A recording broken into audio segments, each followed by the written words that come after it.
Hi, and welcome to today's iTree video replay. Today's presentation will be on iTree Eco, and our presenter will be Dave Nowak of the U.S. Forest Service Northern Research Station, located in Syracuse, New York.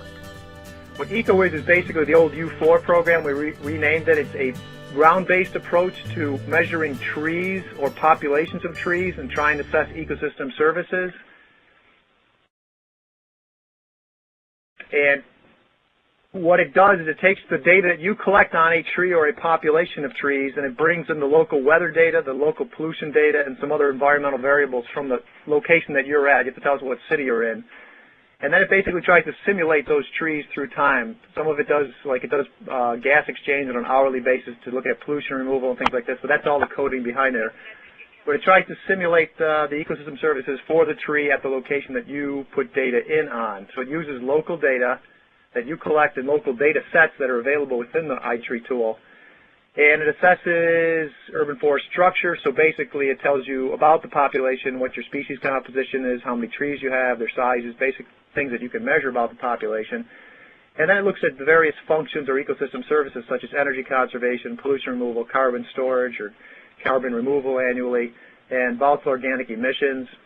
It ascribes a dollar value to these ecosystem services, and it also looks at various management aspects such as pest risks, what proportion of your forest is susceptible to Asian longhorn beetle, gypsy moth, emerald ash borer, Dutch elm disease over there now. We're currently working, as you know, these last few weeks right now, to expand that database up to about 30 or so pests. So you'll have more of that type of information. It looks at tree health and where the plants come from in the world, and we're also looking at an invasive plant list right now. So that'll be coming up in future versions, but we're adding that to the database. So that's the concept behind the models. You collect data, and it assesses back. So I'm just going to go through briefly the steps, and then I'll show you the program, and then we'll open it up for questions. So if you want to run an eco-analysis, the first question that you have to ask is, where's your study area? So you have to define, what population of trees are you looking at? Is it a whole city? Is it a whole region? Is it a state? Is it a backyard? It's totally up to you. The model's totally flexible. It can be used pretty much anywhere, but you have to decide where you're going to work and decide on that study area. And that often can be one of the more difficult questions because people aren't sure what they want to measure, but it's often used at a city level. We've used it at parks. We've done states. It's flexible in that regard. Second step is that once you define your area, you have to answer the question, are you going to count every tree there, or are you going to sample to get to the total? Very simple. If it's a small area and you have 10 trees, it's just as easy to count. If it's a large area, you're going to sample, which means you're going to put out random points and only collect data around those points. And that's what the graphic at the right shows, is random samples within a city. If you are going to sample, the next question is, how many plots do you want to put in, and what size should the plots be? This graphic shows that if you put more plots in, your standard error, which is the bound of certainty, the standard error drops, which means the bound of certainty increases as you increase the number of plots. We typically put in 201 tenth acre plot. A 10th acre plot is a 37.2 foot radius circle, so everything within that circle is measured for the trees. That's the reason we do 210th acre. It's about what a crew of 2 can get done in a summer season of about 3 months. Keep the crews employed. But it's totally up to you. Some cities have done up to 800. You can do different sizes. Each plot does not have to be the same size. I don't know why you would change the sizes, but there are cases when you want to. So you have to decide that issue. Once after that, what data do you want to collect? There's certain core variables you have to collect. You have to tell us the species and diameter of the trees. We prefer to have crown measures taken, crown width, crown height, and condition of the trees, but you can collect distance to buildings, which is needed to run energy. You can look through the manual. There's all sorts of things. It's up to you. If you don't collect something, you will not get an analysis for it. So if you don't tell us how far the tree is from a building, we can't do the energy conservation work on that tree. But you don't have to collect everything, but you do have to collect a minimum of certain pieces of data. Once you know that, and if you are sampling, you can lay points. There's a program within iTree to put the points down in the area for you, and you can transfer those points to Google Imagery or to various mapping and tell the crews where to go. Put the point on the map, and the crews go find it, and they start measuring data. There's a setup program within the iTree program that just tells the basic information. So you're setting up a basic project within the iTree Eco itself. And once you've got all that information set up, to go, you can go out in the field, train the crews, and collect the data. You can collect on PDAs right now. We're working to change that over so it'll work on mobile applications, or you can go on a paper form. And then if you do paper form, there's a data entry program I'll show you to put the data in if you go by paper. Slide at the right shows Mickey Merritt actually in Texas. Where the plot falls, the plot falls. You have to go collect the data there. You're not allowed to move plots around because otherwise you'll end up with a biased sample. After the crews collect the data, if they collect it on PDA, they drop it in the cradle. The data loads automatically, or you enter it in on the paper forms. Once the data is entered, then you can start the analysis. Submits to the server gives you the data back within an hour, and there's a series of tables and graphs that I'll show you in the program, and it also has an automatic report generator that gives you that you can export to take and customize it however you want, and the hope is that you use the reports to make a difference in the work that you're trying to do. So that's the general overview to get you out collecting data. Now I'm just going to show you some of the attributes of the program. This is iTree Eco, and you can see at the first under File, there's New Project, Open Project, various attributes about the project. But I'm going to open a sample project. And there's two types of projects. One is the inventory based, that's if you count every tree, and the second is plot based. I'm going to open an inventory based program first, and then you can see you can enter data or edit data. There's a sample project for Crawford.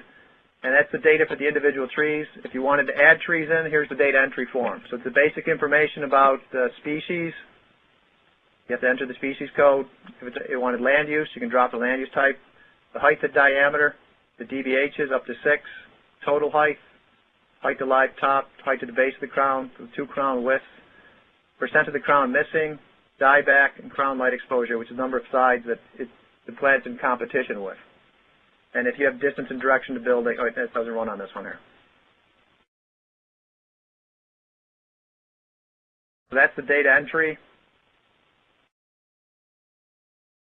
Shows you the data. And then for tables, what you can see is the individual tree characteristics that you put into the model after it's run will be reported back for each individual tree, and then the total for the population. And you can export it as a PDF, a rich text format, or a comma delimited file. You can convert between metric outputs or English outputs. And then there's a table on individual pollution effects too. Same type of thing, metric or English. So basically it's a calculator for those trees that you put into the model. The other way you can go is plot-based inventory projects, which then what this does, it takes your plots and tries to estimate up to the population totals.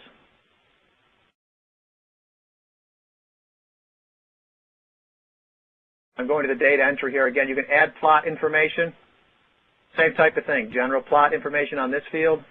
If you didn't collect it on the PDA, you can enter your shrub data here or your tree information for everything on that plot. And there are here under Tools, here's the paper form for the inventory. If you were going to collect in paper, I'll show you what it looks like.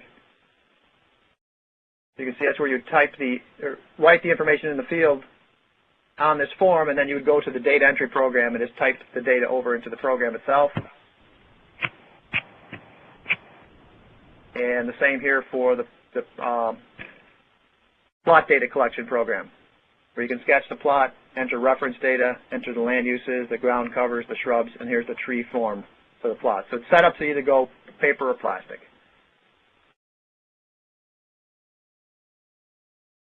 For reports,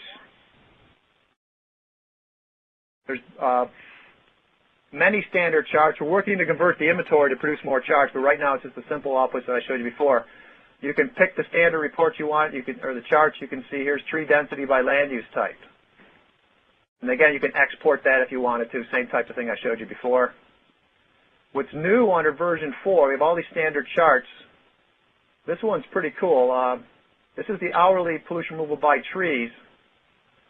And actually, you can pick the pollutant you want up here on the top. There's carbon monoxide, nitrogen dioxide, ozone, PM10, or sulfur. I'll just pick ozone. But you can also pick what you want. It's graph here. This is the concentration of ozone for that study area. This is Lake Forest Park. You can look at the PM parts per million concentrations, or in micrograms per cubic meter. You can look at the sunlight, which is the photosynthetically active radiation. You can see the sunlight during the year. Temperature from the weather file that was brought in, or temperature in Kelvin. Air quality improvement, the percent of air quality improvement based on the boundary layer heights from the canopy that you have. And you can see in this graphic, as you move into the in-leaf season, how the percent air quality improves because the trees are in leaf. The pollution removal, again, you can see when the trees come into leaf around late March, you start getting increased pollution removal. Air quality improvement per unit of canopy cover, and transpiration, which is the water use. But it's also neat, you can then zoom in. That's for the whole year. You can pick a sliding scale and zoom into a certain area and see the patterns for the days. So there's a lot more capabilities now in this version 4 than we had in version 3 on reporting on the input data that's brought into the program from the weather and the pollution. You also have a series of tables. There's many standard tables you can pick. Here's percent of trees by condition class. Again, all those tables you can read, and you can then export them as a rich text format, comma delimited, however you want to do that, and use that, export it into an Excel spreadsheet and do your own calculations. The written report, this would produce an automatic report generator. All you have to do is put in, for whatever city you're doing, the population, because it has to do some per capita estimates, and we don't know the population for your area, because it might not be a city, it might just be part of a city or a state. And you can look to the census on the link there. And this might take a second, but it will produce an automatic report for you.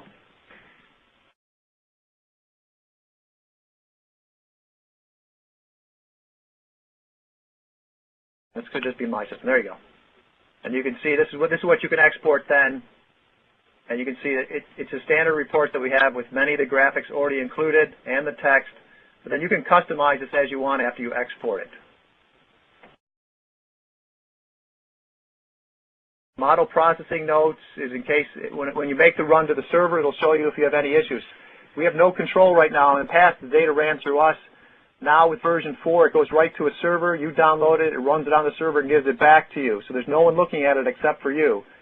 So if you have something wrong with it, check those model processing notes. It'll tell you if an error, if it's a really bad error, it won't run. But hopefully that won't happen because there's a lot of checks on the data input structure. If you've entered the data in, bad data can't get through, but there are things that pop up just so you know what's going on there. It'll show you. It's a very quick turnaround too, right, Dave? Yeah, it's less. What is that? Working about less than an hour, right? Yep. Yeah, so it just depends on the queue if someone gets ahead of you, because we only have one server running. So if someone's ahead of you, it'll run theirs first and then yours. In the past, it took up to 2 weeks for 2 to 4 weeks for U.S. runs. International, we have to run those by hand still because there's a lot of issues with international data that we have to check and clean up by hand. The key is you've got to make sure that, no one's looking at this, so it's the old garbage in, garbage out. If you put bad data in, the computer's not going to know that. So if you call a Norway maple a Norway spruce, the computer's going to think it's a Norway spruce. And that happens sometimes. People type the wrong codes in, so be sure to check the numbers over. Mike, anything else or Scott I should show? There's the manual online. You can check species codes there under the help. Check for updates. If there's any issues, you can report a bug to us. Thanks for joining us for the iTree Eco presentation.